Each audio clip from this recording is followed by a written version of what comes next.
ఇది ఆగస్టు 1579వ స్వాతంత్ర దినోత్సవ సందర్భంగా ప్రత్యేకించి ఈ మహిళలకి ఉచిత బస్సు ప్రయాణం స్త్రీ శక్తి పథకం కింద ప్రారంభించడం చాలా ఆనందదాయకం.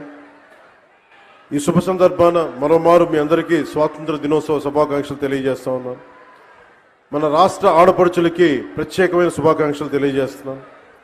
స్త్రీ శక్తికి సముచిత స్థానం ఇస్తూ మహిళా సాధికారత దిశగా మరో అడుగు ముందుకు వేస్తూ ప్రతి ఆడపడుచుకి ఇచ్చిన మాట నిలబెట్టుకుంటూ నారా చంద్రబాబు నాయుడు గారి నాయకత్వంలో కూటమి ప్రభుత్వం నేటి నుంచి ఆంధ్రప్రదేశ్ నివాసితులైన మహిళలకు, బాలికలకు, ట్రాన్స్జెండర్లకి ఆర్టీసీ బస్సుల్లో ఉచిత ప్రయాణం అందిస్తూ ఉంది.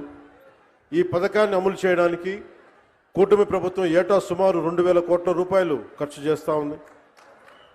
గత ప్రభుత్వ అస్తవ్యస్త విధానాలతోటి కుదేలైన ఆర్థిక వ్యవస్థ గాడిలో పెడుతూనే, ఒకవైపు పెట్టుబడులను ఆకర్షిస్తూనే సూపర్ 6ని చాలా సమర్థవంతంగా ఒక్కొక్క హామీని చాలా బలంగా ముందుకు తీసుకెళ్తున్నారు. శ్రీ నారా చంద్రబాబు నాయుడు గారి నాయకత్వంలోని కూటమి ప్రభుత్వం ఇచ్చిన మాట మేరకు ప్రతి విద్యార్థి తల్లికి వందనం పథకం అమలు చేశాం. దీపం 2 పథకం కింద మహిళలకు ఇప్పుడే 2 విడత లబ్ధిదారులకు గ్యాస్ సిలిండర్లు ఉచితంగా ఇచ్చాం.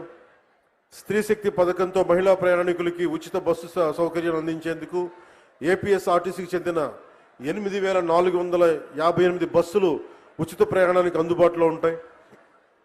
ప్రభుత్వం ఎంపిక చేసిన 5 రకాల బస్సుల్లో నిర్ణీత గుర్తింపు కార్డు, అది ఆధార్ కావచ్చు, ఓటర్ ఐడి కావచ్చు, రేషన్ కార్డు కావచ్చు, లేదా రాష్ట్ర మరియు కేంద్ర ప్రభుత్వ ఐడిని చూపించి రాష్ట్రం మొత్తం ఎలాంటి ఆంక్షలు లేకుండానే తిరిగేందుకు ప్రభుత్వం ద్వారా అవకాశం కల్పిస్తున్నాం. Palle Velugu, ultra Palle Velugu, express, city ordinary, city metro express బస్సుల్లో మహిళలంతా ప్రయాణించవచ్చు.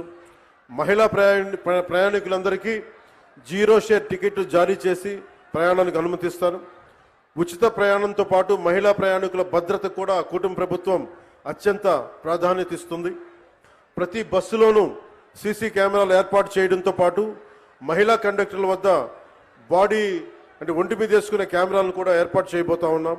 ఇది ఉచిత ప్రయాణం మాత్రమే కాదు, ప్రతి మహిళ ఆర్థిక భద్రత, ప్రయాణ స్వేచ్ఛ, సామాజిక గౌరవం అందించే మార్గం.